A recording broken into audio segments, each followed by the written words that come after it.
Ramdhari Gupta dictation खंड 3 start.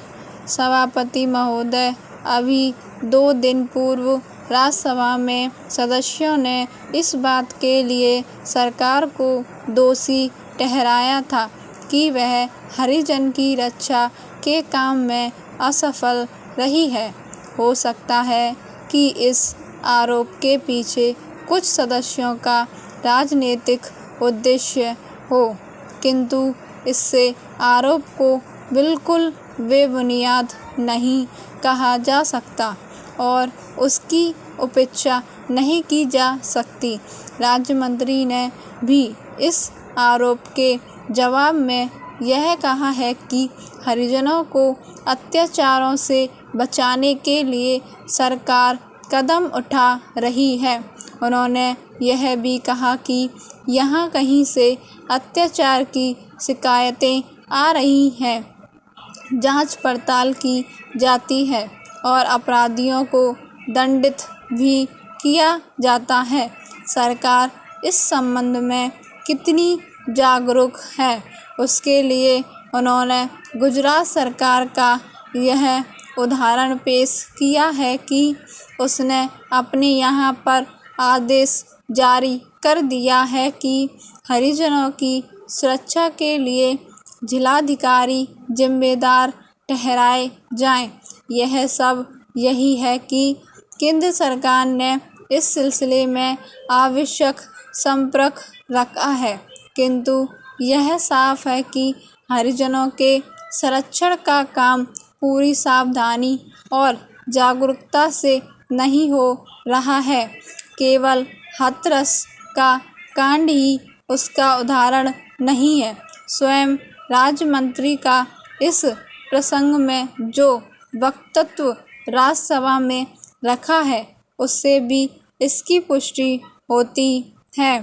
Para राज्य मंत्री के वक्तव्य में कहा गया है कि सन 1969 से 70 के वर्ष में हरिजनों और अत्याचारों की विभिन्न राज्यों में 1531 घटनाएं घटी।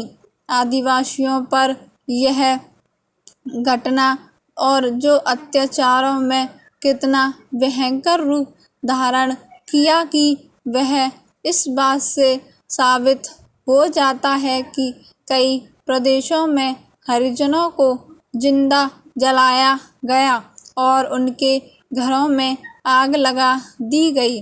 शेष मामले ऐसे हैं जिनमें या तो उनकी जमीनों पर कब्जा कर लिया था या उन्हें अन्य प्रकार से अपमानित किया गया। इनमें मारपीट, बलात्कार आदि भी शामिल हो सकते हैं।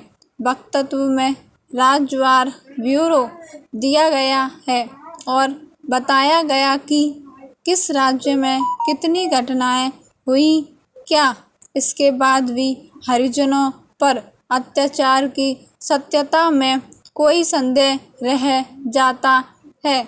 वक्तव्य में यह भी बताया गया है कि सरकार ने इन मामलों के सिलसिले में क्या कदम उठाए, पर यह सब कानून से तब तक कोई फायदा नहीं जब तक यह सिद्ध नहीं होता कि हरिजनों पर अत्याचार की घटनाएं अब कम हो रही हैं। फिर बहुत से मामले ऐसे भी हैं जिनमें कोई कानूनी कार्रवाई नहीं की जा सकी। अकेले मध्य प्रदेश में 40 मामले ऐसे हैं जिन पर राज्य सरकार कोई उचित कार्रवाई नहीं कर सकी। ऐसी सूरत में अत्याचार करने वालों का हौसला बढ़ेगा तथा हरिजनों का प्रशासनिक जागरूकता से विश्वास खत्म होता जाएगा। हरिजनों पर अत्याचार को रोकने के लिए कानून हो सकते हैं, परंतु इन अत्याचारों से यह स्पष्ट है कि एक तो उन कानूनी के बिल्कुल परवाह नहीं की जाती और दूसरे पुलिस एवं प्रशासन दोनों उन पर अमल करवाने के लिए बहुत सतर्क नहीं है।